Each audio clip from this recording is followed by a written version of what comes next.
On the very night of her own mating ceremony, Vivian performed an act that no soul in the kingdom dared to envision.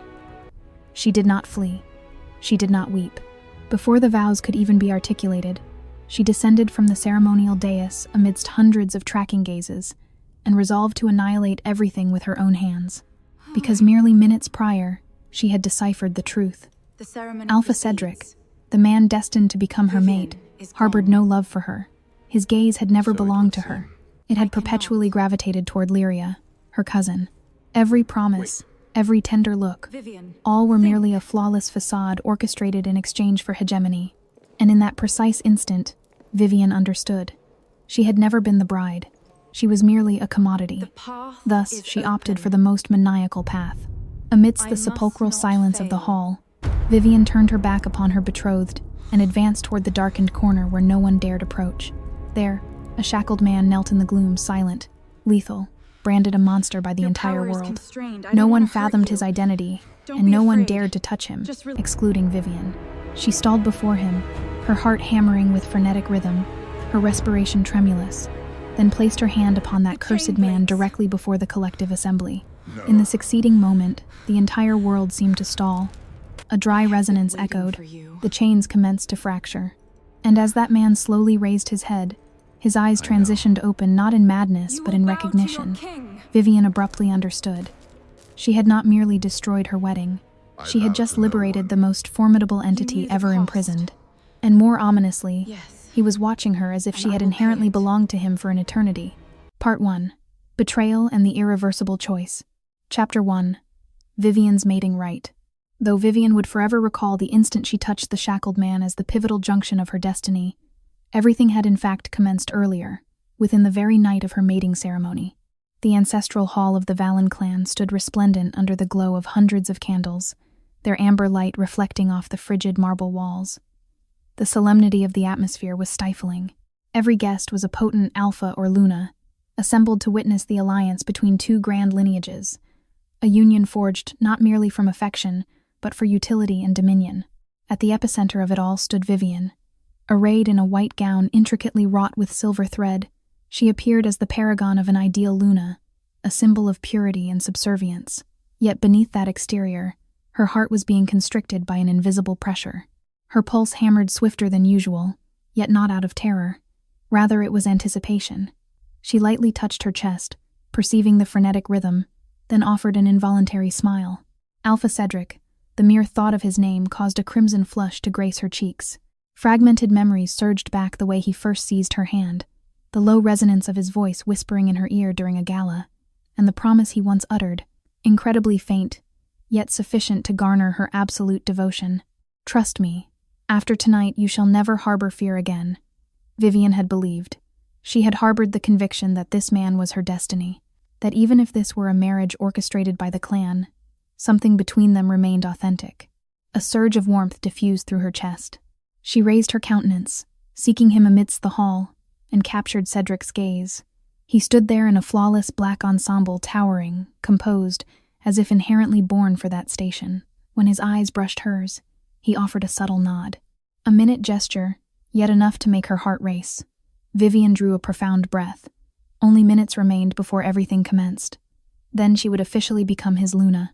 She pivoted to depart the hall for a fleeting moment, merely to regain her composure, to prevent her heart from hammering too violently when the rite began. The rear corridor was far more tranquil, devoid of gazes or whispers. Only she and a pulse that refused to decelerate remained. Vivian leaned lightly against the cold stone wall, her eyes closing briefly. She smiled, only a fractional duration longer. "I cannot persist in this manner any longer." That voice caused every internal mechanism to stall Cedric. The smile on Vivian's lips froze. She opened her eyes, her stride halting instinctively. "You are about to wed her, Cedric." A feminine voice rose soft, familiar to an extent that made Vivian's throat constrict. It was Lyria. The surrounding space seemed to narrow. Vivian did not intend to eavesdrop. She truly did not. "Do not speak thus," Cedric interrupted, his voice dropping into an alien intimacy. "You know well. The one I desire is you." A resonance hummed within Vivian's mind. Every other sound vanished, leaving only that statement. "The one I desire is you," recurring without end. Vivian did not breathe. She was incapable. "And what of Vivian?" Lyria asked softly, her voice seemingly tremulous. A beat transpired. Then Cedric let out a light, frigid laugh. "She is merely the most expedient choice." Something within Vivian fractured not immediate pain, but a hollow vacuum, as if her heart had just been rendered from her chest. "Her clan is formidable." "This marriage is a necessity," he continued, with a composure that was predatory. "But affection has never been a factor." Vivian clenched her hands, nails burrowing deep into her flesh. She perceived no pain, perceived nothing at all. There was only a solitary sensation, suffocation. The air became viscous. She desired to step forth, to confront him, to hear him issue a denial. "How long have we concealed this?" Lyria whispered. Cedric did not answer immediately, but when he spoke, Vivian wished she had remained deaf, long enough so no one harbors suspicion. A pause. "And after tonight, no one shall be capable of altering it." This time, the agony did not strike like a mere laceration. It was a wave crashing directly into her chest, violent, oppressive, impossible to resist. Vivian bit her lip hard. Every recent memory, his smile, the touch of his hand, the promise, all were revealed as a fabrication. It was not a recent commencement, not a momentary lapse. It had been thus for an eternity. She had never been a part of their narrative. She was merely a flawless shroud, a pawn, an instrument, a name, a marriage, an entity that could be supplanted at any moment. "She will never fathom the truth," Lyria spoke softly. That voice rang out with the same innocent gentleness as always. Yet this time, Vivian discerned the underlying duplicity. A shuddering exhalation escaped her lips, then a long duration of silence. When Vivian opened her eyes once more, her vision remained blurred. Yet one thing had mutated. The agony persisted, yet it no longer made her frail. It was transforming into something else. Searing, sharp, lethal. Vivian gradually drew herself upright with a measured deliberation. Her heart no longer hammered in disarray. It became cold, stable, and unnervingly static. If this marriage were a match of chess, she would be the one to terminate it. Not with tears, but with a maneuver that no soul could reverse. This time, Vivian would no longer portray the pawn. Chapter 2. Vivian's maniacal resolution. When Vivian stepped back into the great hall, not a solitary soul perceived that she had mutated. The candlelight remained as shimmering as before, the music remained mellow, and the aristocratic gazes still tracked her with expectation and appraisal, as if everything remained flawless. Cedric had returned, and was the first to behold her. As always, he offered a smile, a gentle, familiar smile, as if nothing had ever transpired within that darkened corridor. But this time, when Vivian looked back at him, no emotion remained within her. No pain, no rage. Only a cold vacuum so abyssal it was terrifying. Her gaze brushed past Cedric, then stalled upon Lyria standing behind him, possessing a countenance of perfect innocence, as if she had never uttered those recent words. A perfect masquerade. And Vivian, finally, had awakened. She did not ascend the ceremonial dais, nor did she advance toward Cedric. Instead, she stood motionless amidst the hall, like a minute aberration in that fabricated perfection. Then slowly, she turned her head, her gaze raking over every unfamiliar face, past the curious stares, until it stalled in the darkened corner where light did not reach. There, a man remained shackled. No one stood near him. No one looked directly at him for too long, as if his existence was something that should not be articulated. Black chains coiled around his arms and neck, pinning him to the frigid stone floor, disheveled hair shrouding his countenance. Silent, lethal, forgotten. Whispers began to radiate around her. The cursed one, the monster. No one was permitted to touch him during the rite, an absolute taboo. Vivian heard it all, but not with terror. Rather, with a tranquility that was unnervingly cold. A prohibition, a frontier no soul dared to cross. A maneuver from which there was no retreat. If she ascended the dais, she would be bound to a fabrication. But if she fractured the laws, everything would collapse. And that was precisely her objective. Vivian drew a slow breath, then turned her back upon the dais. The music faltered. Whispers surged. Cedric invoked her name, and for the first time, a note of vigilance manifested in his voice. But she did not halt. Her every footfall resonated clearly upon the stone, slow and decisive, taking her away from the life they had orchestrated. Until she stood before the shackled man, the surrounding space seemed to freeze. At close proximity, She beheld the tangled old scars upon his skin, the vestiges of violence and incarceration, along with a presence that made human instinct recoil. A warning of peril, extreme peril. "Do not touch him," a voice shrieked from behind, frantic. "That is the prohibition." Vivian heard it, but she did not care, because for the first time in her existence, she no longer feared the forfeiture of anything. She had already lost her trust, lost her conviction in love, her innocence, everything. Thus, she reached out. Her fingers brushed his cold skin. In that instant, the man stirred ever so slightly, yet it was enough to plunge the entire hall into a sepulchral silence. Vivian did not withdraw her hand. She leaned down, without hesitation, without trembling. If this was her maneuver, then she would proceed to the finality. Her lips touched his, directly before the collective assembly. 1 second, 2 seconds. The world seemed to stall. Then a dry resonance echoed. Crack. Vivian opened her eyes. A fracture appeared upon the chain coiled around his wrist. Then another fracture, and another.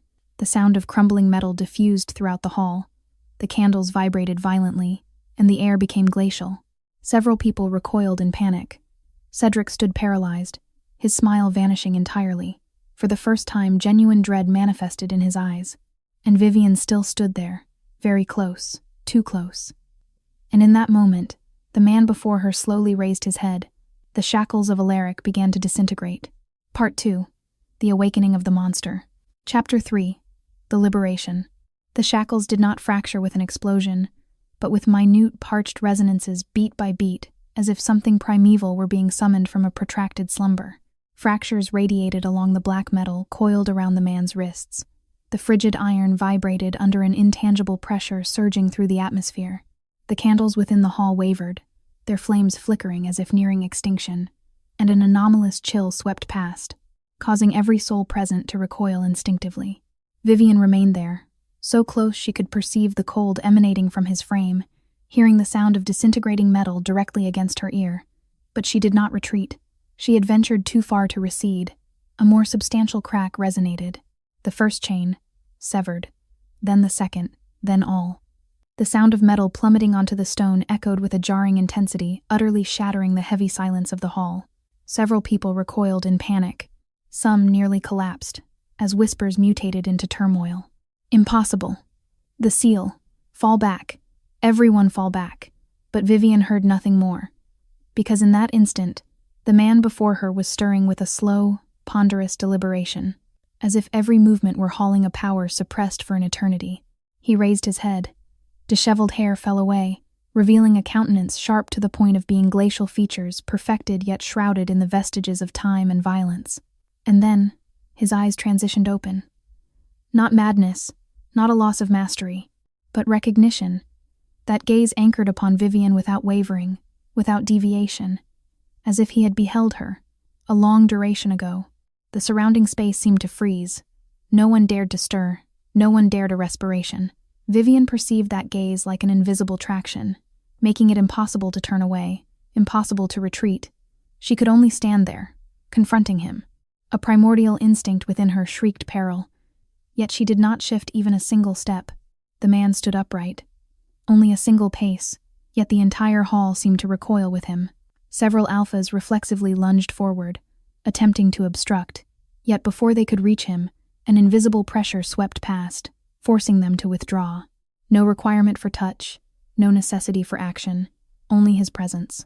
Cedric stood paralyzed upon the ceremonial dais. For the first time, his countenance no longer bore perfect command. Instead, it was terror. No, impossible. His voice grew hoarse. But that man did not look at him, did not look at anyone. He only looked at Vivian. Then, as Vivian involuntarily recoiled half a step, a hand reached out swift, precise, seizing her wrist. No pain, yet escape was implausible. Vivian stalled. Her respiration stalled within her chest. His skin was so frigid it made her shudder, yet that touch was not one of violence but of retention, preventing her departure. He hauled her closer until the gap between them vanished, too close to an extent where Vivian could clearly behold his eyes. Deep, dark, and bearing an entity she could not fathom. Not madness, not bloodlust, but validation, as if he were verifying a truth he had known beforehand. His fingers constricted slightly more around her wrist, a minute gesture, yet sufficient to make the entire hall hold its breath. And in that precise instant, something within Vivian snapped. Agony erupted, sharp, violent, piercing directly through her chest. Vivian faltered. Her breath fractured as her hand involuntarily clenched. The bond, the invisible cord that had shackled her to Cedric, was disintegrating. She could perceive it being rent apart, piece by piece. In the distance, Cedric abruptly buckled a step, hand clutching his chest, his gaze frantic. No, it cannot be. But Vivian no longer looked at him, because amidst that agony, something else surfaced, light, vacant, autonomous. For the first time, she was no longer bound. Her heart still ached, but it no longer belonged to him. The man before her leaned down, his forehead nearly brushing hers. His breath was cold, yet stable. And when he spoke, that low resonance rang out clearly in the sepulchral silence. Finally, a pause. His eyes did not depart from her. "I have found you." Vivian could not breathe, could not stir. And then he spoke, slow and distinct, like a categorical assertion. "You are mine." A wave of pressure radiated throughout the hall. No soul dared to speak. No soul dared to resist. Cedric stood there, his face pallid, his gaze filled with disbelief, and Vivian remained held in that frigid touch. But this time, she did not strive to escape, because deep within she knew this moment offered no retreat. And somewhere, deep within her chest, a novel destiny had commenced. Chapter 4. Eldrich's Arcanum. The hall remained submerged in a ponderous silence. Following Alaric's declaration, a stillness no soul dared to fracture. The air felt throttled by an intangible pressure emanating from him, forcing every alpha present to involuntarily lower their gaze. Vivian remained there, her wrist retained in his grasp, her respiration yet to stabilize after the recent agony, the pain of a severed cord, and the awakening of something novel. "Enough." A voice rose low, hoarse, yet brimming with magisterial authority, cutting through the tense atmosphere like a frigid blade. The crowd parted by instinct. An elderly man stepped forward, shrouded in a long cloak, his silver hair bound neatly behind him, his gaze so incisive that no one dared confront it, for long it was Elder Eldrich, the solitary figure in the kingdom, possessing the right to stand as an equal to the high alphas. He halted a few paces from Alaric, not bowing yet advancing no further. His gaze brushed Vivian for a fleeting instant, then stalled upon the recently liberated man. A long silence stretched, as if the entire past were being weighed within that look. "I have pondered." Eldrich spoke slowly, every word seemingly weighted. Whether this day would ever manifest, no one comprehended his meaning.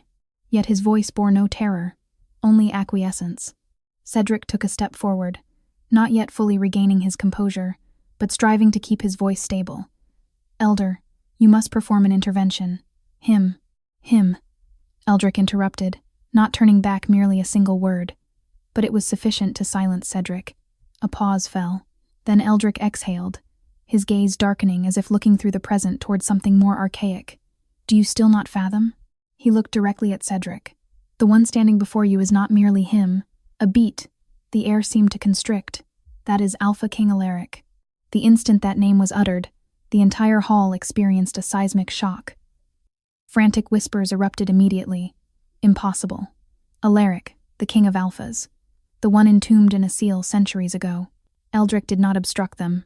He merely continued, his voice dropping, distinct with every syllable. The Alpha King was sealed because his power exceeded the governance of this entire kingdom. His gaze shifted to Vivian, deep, sharp, and that seal, he paused for a beat, could only be fractured by the solitary individual predestined for him. A wave of chill coursed along Vivian's spine. She did not stir. She was incapable. Because the hand holding her did not relent. Eldrich looked directly at her. "The one who fractures the seal is not merely a liberator." His voice dropped. "That is the binder." No one spoke. No one dared a respiration. "Ancient laws existed before the current clans," Eldrich continued. "When a seal is fractured, a bond shall manifest." He looked down at Alaric's hand retaining Vivian's wrist. Irreversible. A silence. Then Cedric shook his head, his voice fracturing. "No, impossible. She is my betrothed." "No longer," Eldrich interrupted with categorical finality, without hesitation. "Your bond with Vivian was severed, the very instant the seal was broken." Cedric stalled as if struck by an invisible blow. His gaze shifted to Vivian, and for the first time, he lacked command, Only panic and disbelief remained. But Vivian did not look at him. She stood there amidst it all, between a past recently pulverized and a future entirely alien. Her heart still ached with a dull resonance, yet she was no longer shackled. Eldrich drew a slow breath. Then he issued a declaration clear and undeniable. From this moment forth. His gaze stalled upon Vivian. She is the Luna of Alpha King Eldrich. The air seemed to shatter. Whispers mutated into turmoil. Yet amidst it all, Eldrich remained standing unconcerned, unwavering. Only his gaze remained fixed upon Vivian, as if nothing else existed. His fingers constricted slightly more around her wrist, not to restrain, but as a confirmation. Vivian swallowed hard. For the first time, she recognized that this was no longer a choice. This was destiny, and she had stepped into it of her own volition.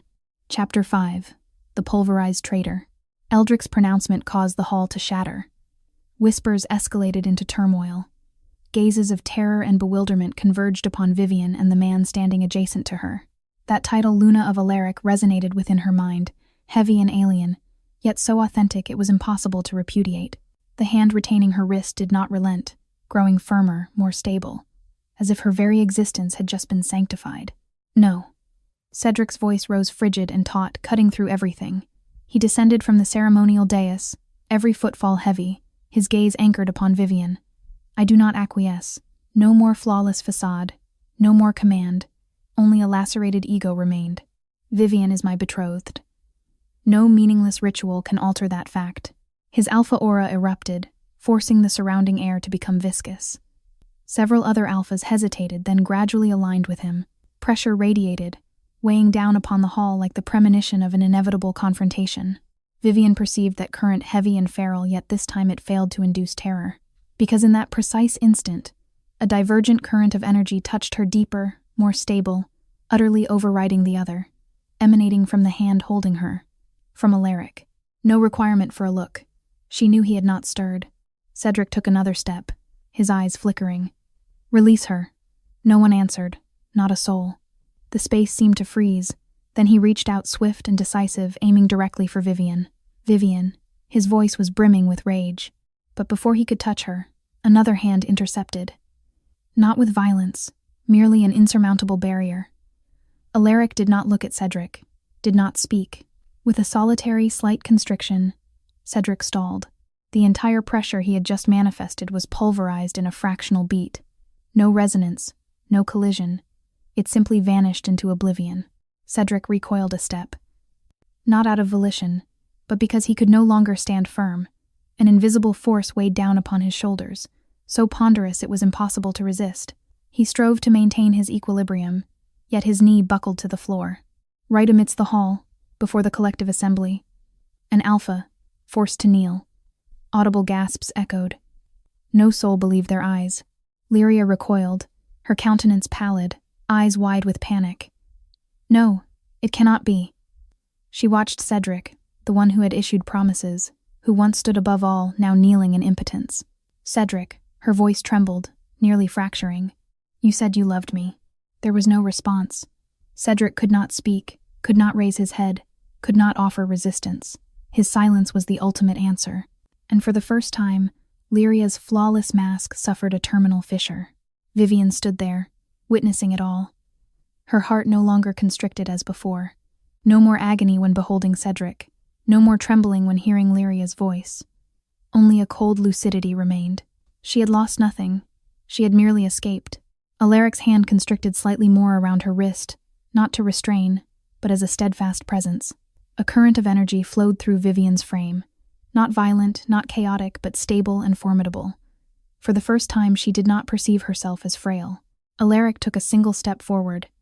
Only one step, yet the entire hall seemed to recoil. He looked down at Cedric, no disdain, no anger. He was simply unworthy of concern. You, his voice was low, resonating clearly in the sepulchre, have touched an entity that does not belong to you. A pause. His gaze turned glacial. What belongs to me, no one is permitted to retain. His hand constricted, not with force. Yet it was sufficient to make the air vibrate. Cedric folded forward, utterly subjugated. No longer an alpha, merely a defeated pariah. Vivian watched the scene. For the first time, she did not turn away, did not evade. She looked directly at her past being crushed before her eyes. Then, very slowly, Vivian drew a profound breath. Her chest opened, growing light, vacant, yet autonomous. She understood. She had not destroyed her wedding. She had supplanted it with a bond that no soul could fracture. And that night, Vivian did not lose an alpha. She gained a king. Part 3. Destiny and the Choice. Chapter 6. Beside the Monster. That night, as Elaric's final words descended, the hall had yet to regain its composure following Cedric's collapse. No soul dared to advance. No soul dared to fracture the void entirely occupied by his overpowering presence. And then, Eldrich seized Vivian's hand, no longer an unconscious grasp as before, but a clear, decisive gesture, like an irrefutable declaration. He pulled her to stand adjacent to him before the collective gaze of the assembly, then slowly raked his eyes over every face. No one is permitted to touch her. His voice was low, resonating like a mandate. A pause. His hand constricted slightly more around hers. My Luna. No one spoke. No one dared to object. Even Cedric, still kneeling, could not open his mouth. This time, it was no longer a mere title. It was a verified truth. Vivian stood beside him, perceiving the gazes of hundreds converging upon her. Yet she no longer desired to evade, no longer desired to vanish, because for the first time, no one could pull her down again. Eldrich turned, uttering not another word, and departed. Vivian followed not because she was hauled, nor because she was coerced, but because she moved of her own volition. Behind them, the hall submerged into a fractured silence. Eldrich's domain lay at the periphery of the kingdom, not extravagant, not ostentatious, but ponderous, as if bearing the respiration of something archaic and lethal. When Vivian entered, the first entity she perceived was not beauty, but power.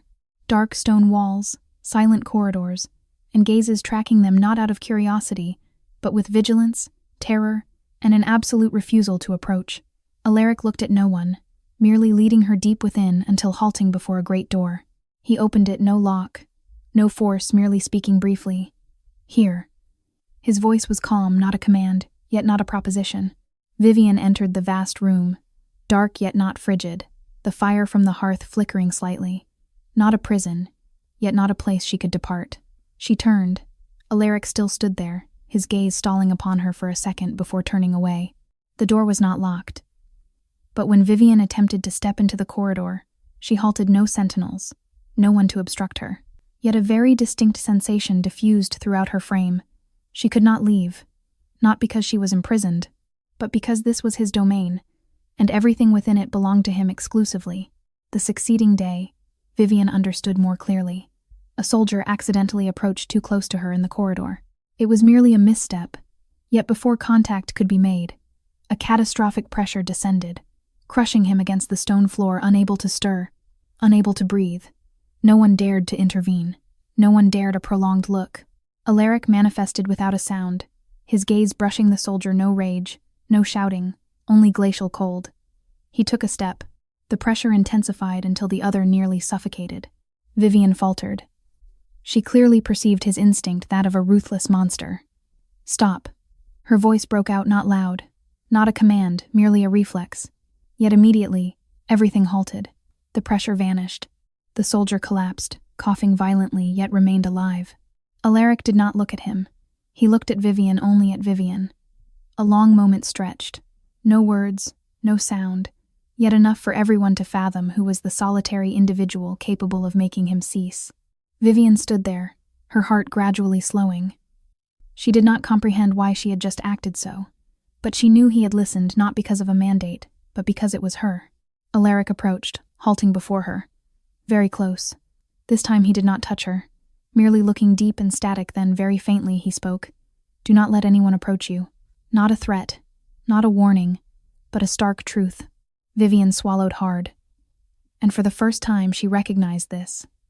He did not imprison her, did not lock the door, did not shackle her, but he also did not permit her departure, because in Eldrich's world, she was not a captive.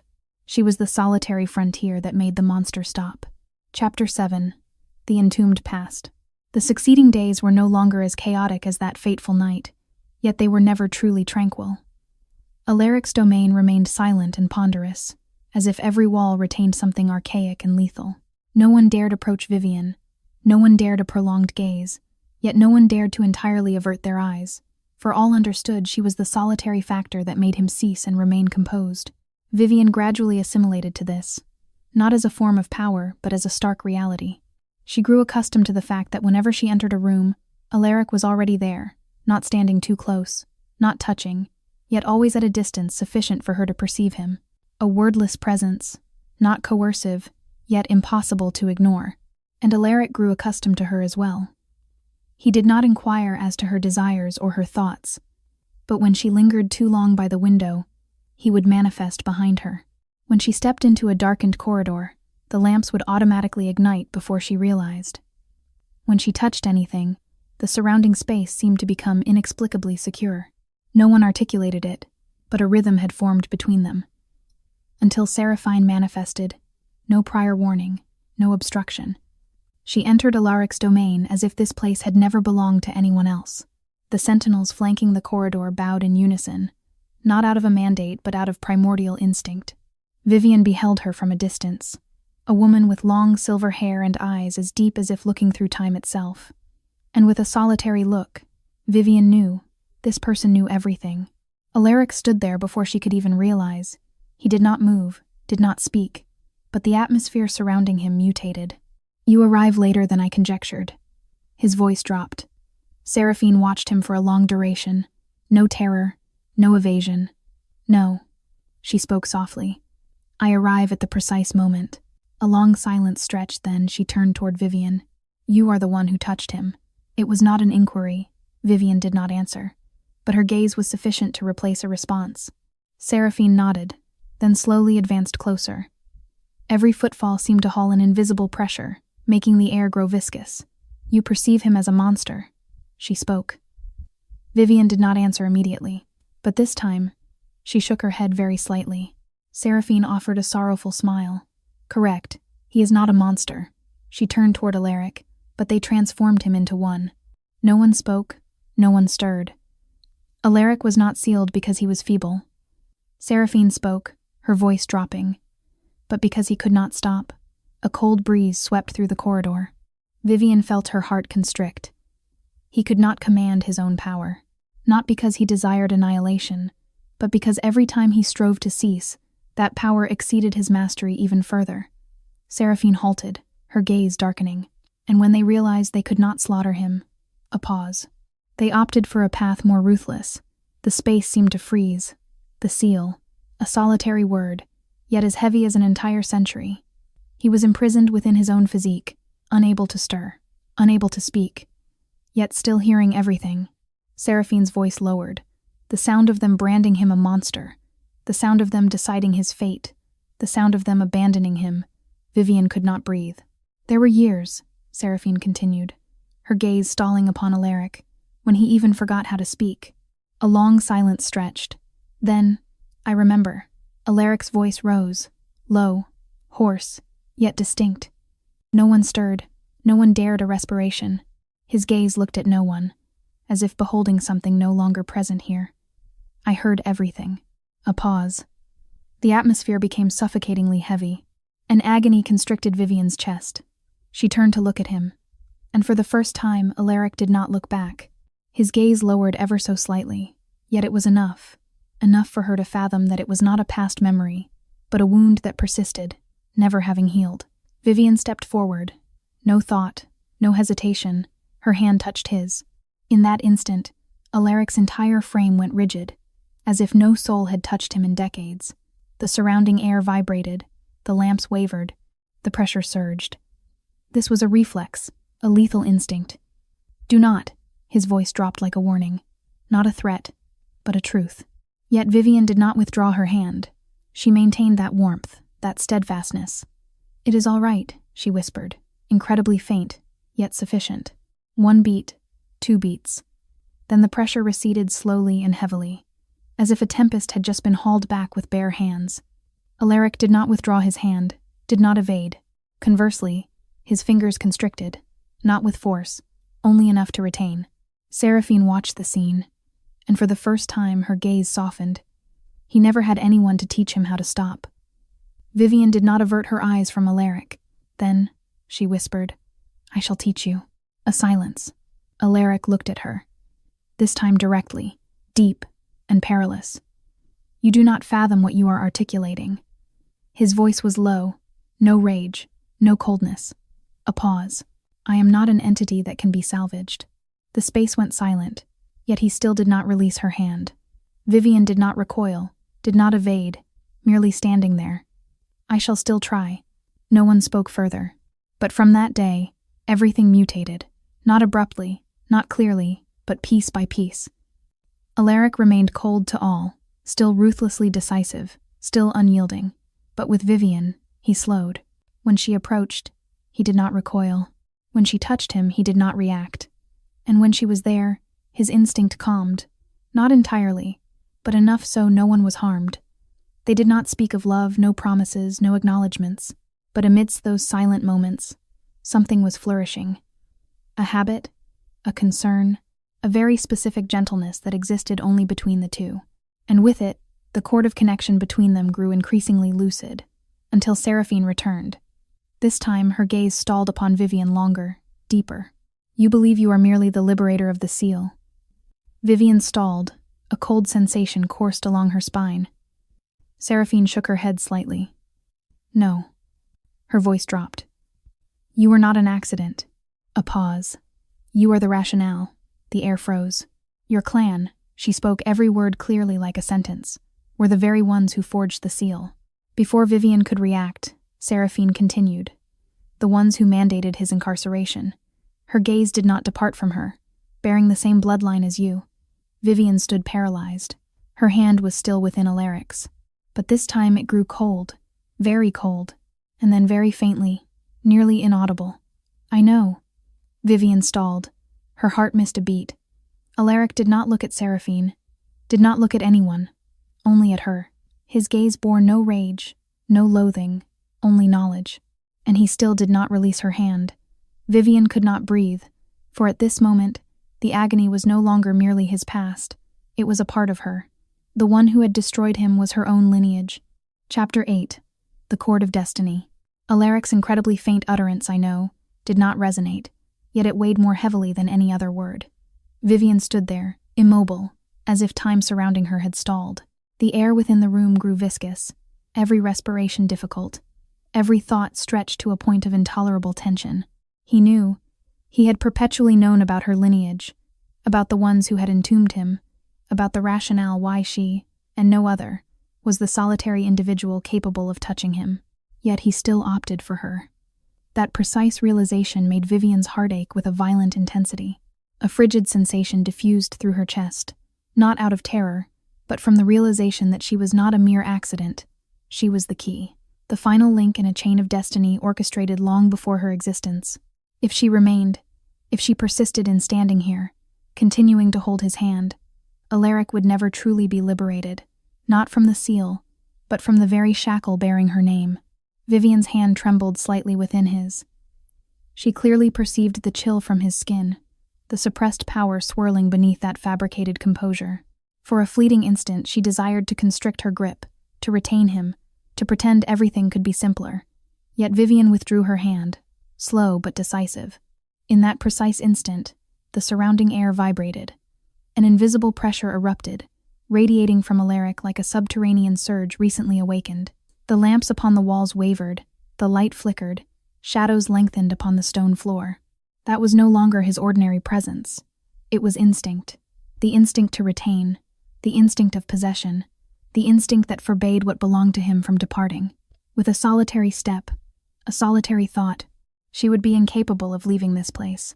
Vivian perceived it so clearly that her heart constricted, yet she did not turn her head, did not look back. "Do not." Her voice was incredibly faint, nearly dissolving into the air. Not a plea, but an understanding. A long silence stretched, tense to an extent it seemed poised to shatter at any moment. The surrounding pressure surged, heavy and ferocious, then stalled as if held back by another more formidable force before vanishing entirely. Eldrich stood behind her, immobile like a statue. His hand constricted to a point where veins manifested, then slowly released, piece by piece, as if he were rending himself away from his own instinct. "Go," His voice was low, hoarse, as if every word required a price deeper than agony. A pause. Before I alter my mind, Vivian closed her eyes for a second. Her heart ached, not a vague sort of pain, but a genuine, distinct ache, as if an entity were stretching, then tearing within. The cord of connection between them vibrated, tensing then constricting as if desiring to haul her back toward him. She could perceive him very close, very distinct. Only a turn of the head, only a step backward, and everything would conclude.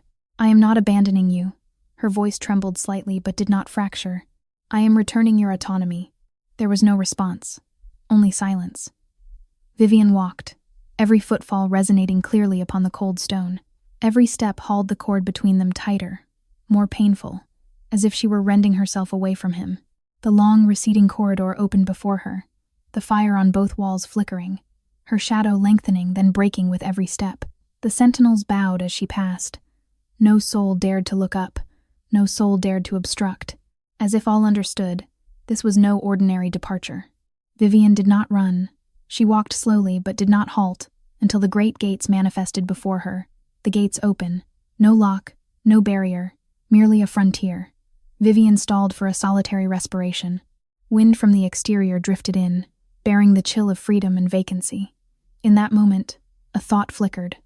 Only a turn of the head, only once, and she would not have to depart. Her hand constricted slightly, then released. Vivian stepped through, the cold wind striking her face, stronger, clearer. Space opened. No more stone walls, no more heavy pressure. Yet her heart did not grow light, only vacant, as if she had recently left a portion of herself behind. Behind the gates, Eldrich still stood there. He did not move, did not pursue, did not invoke her name, but in the instant her shadow vanished from his sight, the ground beneath his feet fractured in a very minute line, silent, like himself. A fracture no soul beheld, excluding himself. For the first time since being liberated, he was losing the entity he desired to retain most. Not because he was incapable, but because he had opted not to act. Outside the domain, Vivian slowed for a step, then another. She did not fathom where she was going. No destination, no plan, merely walking. Yet the further she ventured, the more clearly she perceived that cord, thin, invisible, yet impossible to sever. It did not pull her back with force, but with existence. A beat, a sensation. A portion of her still remained behind. Vivian halted, not turning her head, merely standing there. Respiration slowed.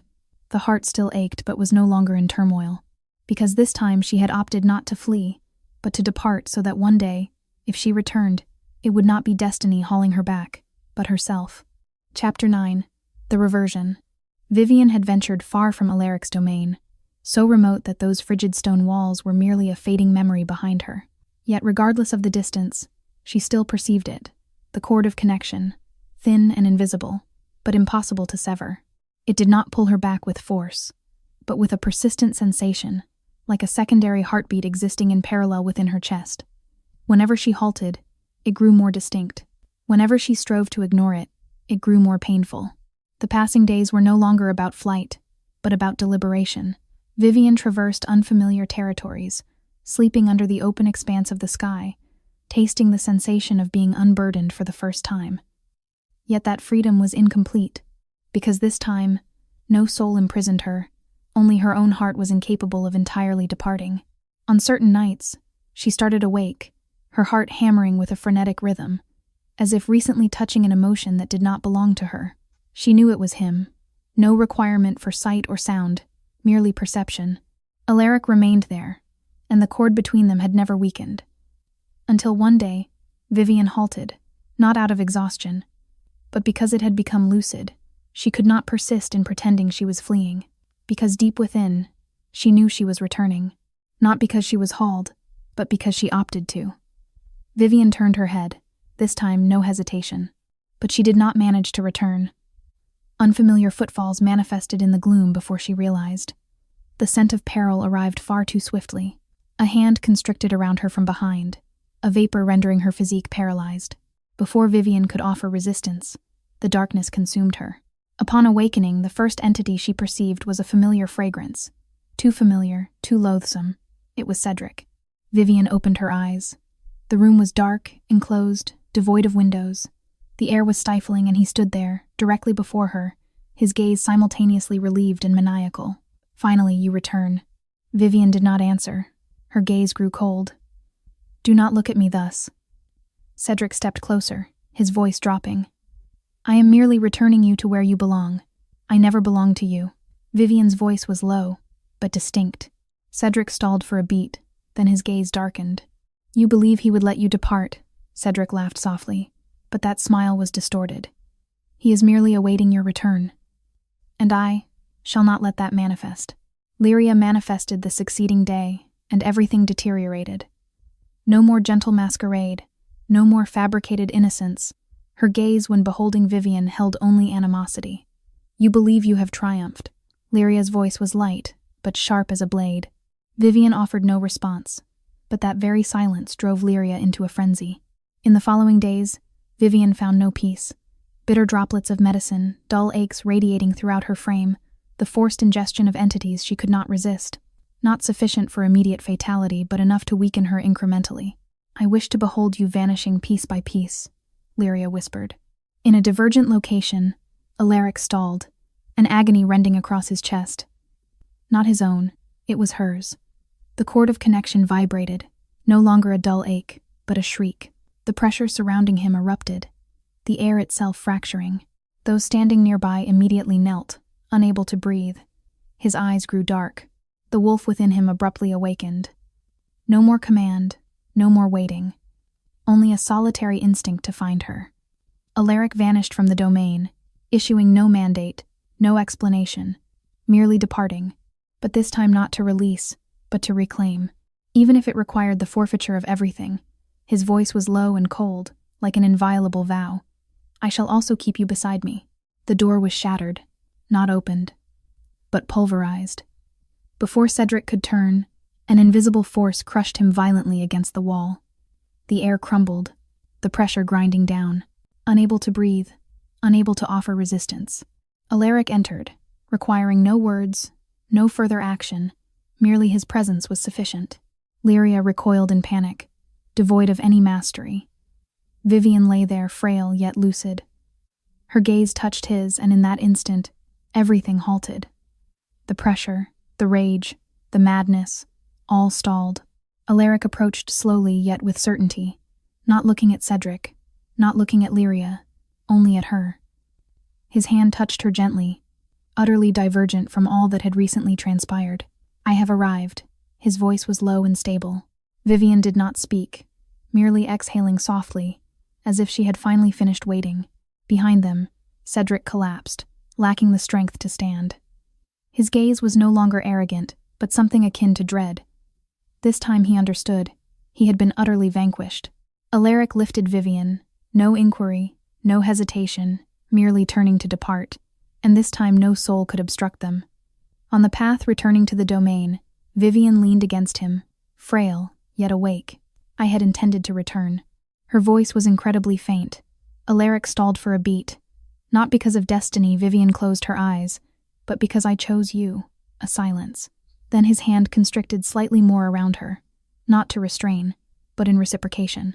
This time no longer a shackle, but the choice of both. Chapter 10. The Luna's Mark. Eldrich's domain had never attained such a state of profound tranquility. No residual echoes of violence persisted. No atmospheric pressure remained to grind the air, leaving only a deep stillness radiating throughout the long and receding stone corridors. The fire from the wall-mounted torches wavered slightly, casting a rare and inviting warmth upon the darkened walls. A luminosity Vivian previously never conjectured she would find solace within. She lay upon the expansive bed, her frame still frail, every laceration having been treated with meticulous care, yet not entirely healed. With every movement, a subtle ache diffused, serving as a reminder of recent events. But this time, that agony was no longer terrifying. Because she was no longer solitary, Eldrich was there. As with every day, as with every night, he did not sleep. He did not depart from the room for any long duration, merely standing or seated at a sufficient interval, close enough to react the instant she stirred, yet remote enough to prevent a sensation of incarceration, a distance that he perpetually maintained.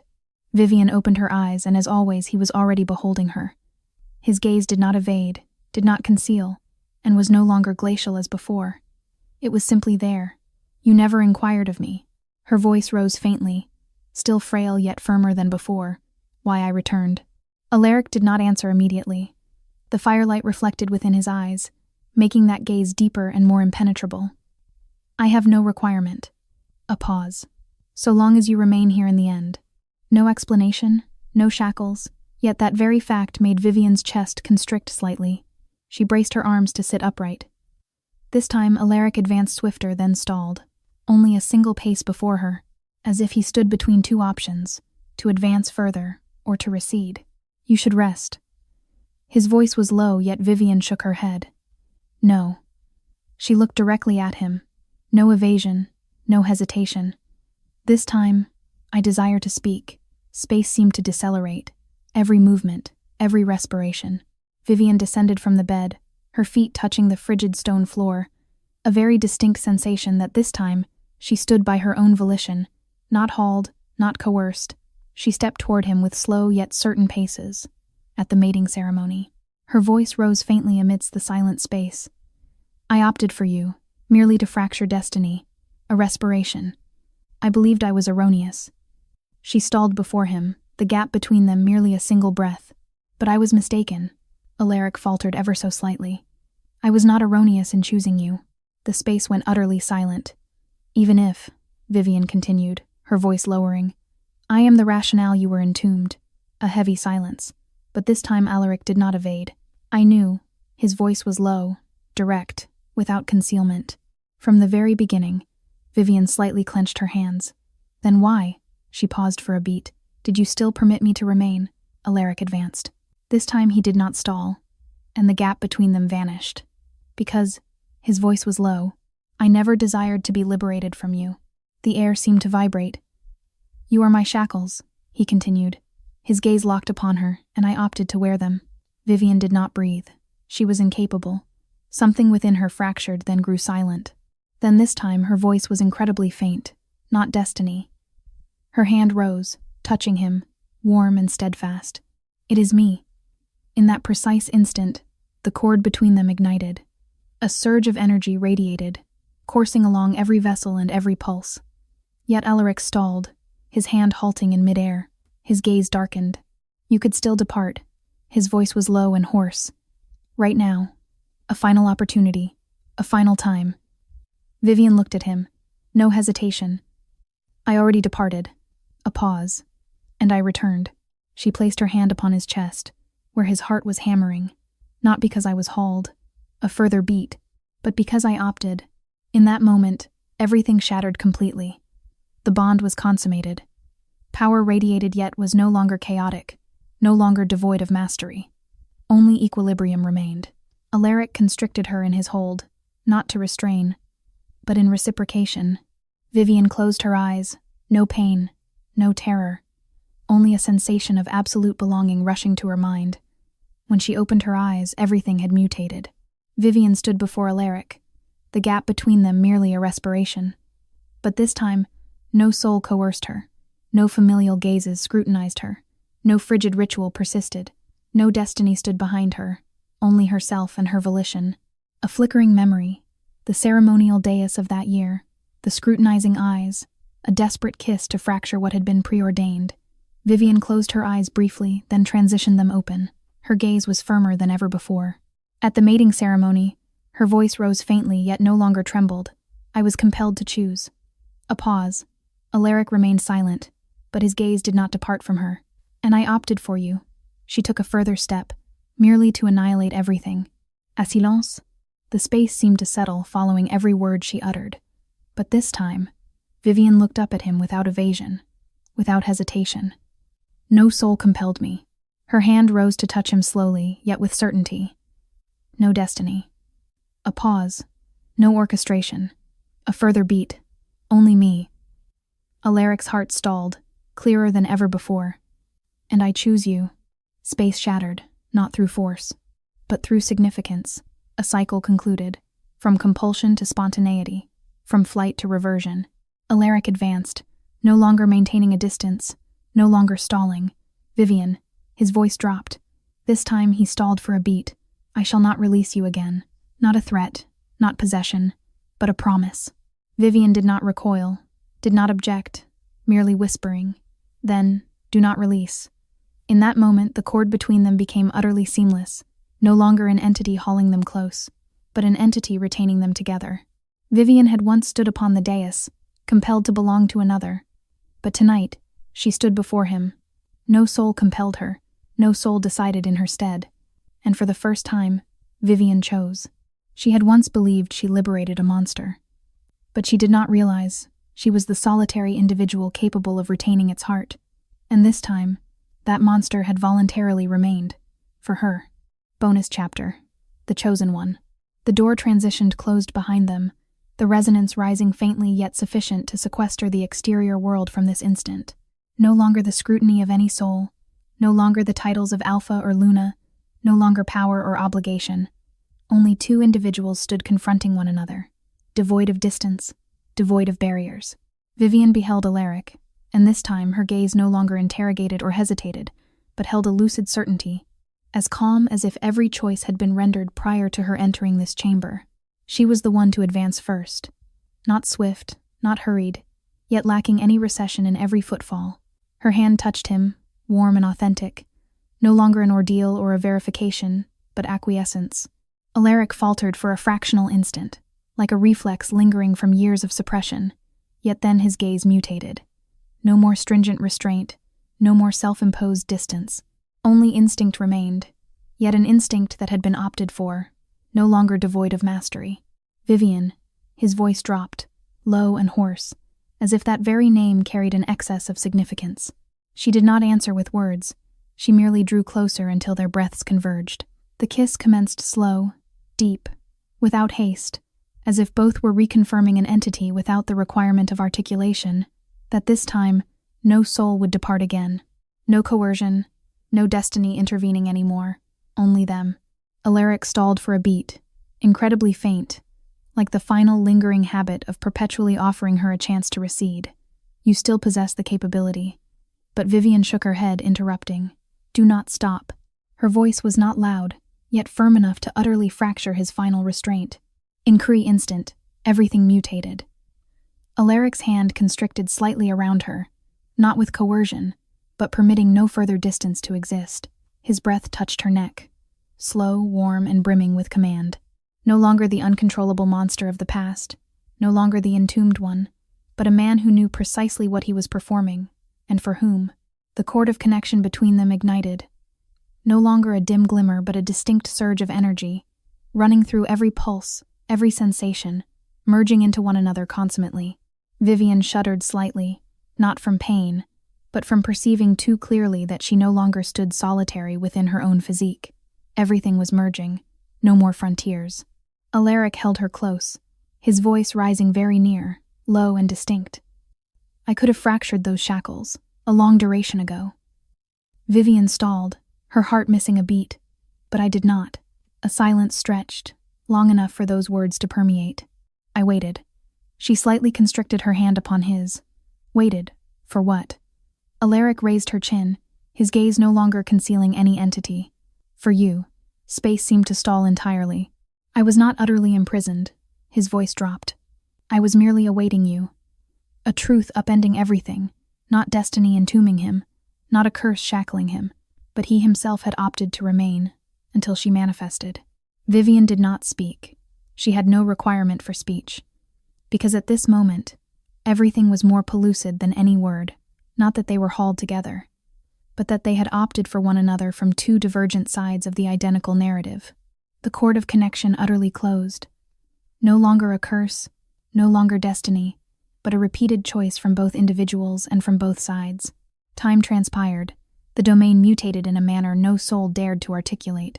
No longer a place inducing terror, but a place no soul dared to oppose, not due to power, but because of the equilibrium established.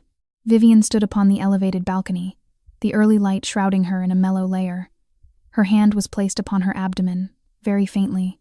Another pulse, minute yet distinct. A future was manifesting. Eldrich stood behind as always. No requirement for warning, no necessity to invoke her name, merely being there. His hand was placed upon hers, slow and certain, like a confirmation requiring no articulation. "What are you pondering?" he inquired with a low tone, brimming with a gentleness reserved exclusively for Vivian. She offered a slight smile, her gaze beholding the horizon where the sun was gradually ascending. That everything commenced from a choice deemed erroneous, a pause, and concludes with a choice that is correct. Eldrich said nothing, yet his hand constricted slightly more, sufficient for her to perceive. Not as an alpha king, not as a sovereign, but as a man who had found a rationale to stop. The wind swept past faintly, bearing a very familiar sensation, yet this time no longer vacancy. Vivian once believed she had liberated a monster, but now she understood. She was the solitary individual for whom it had waited from the beginning, and this time it was no longer imprisoned, because it had voluntarily remained beside her.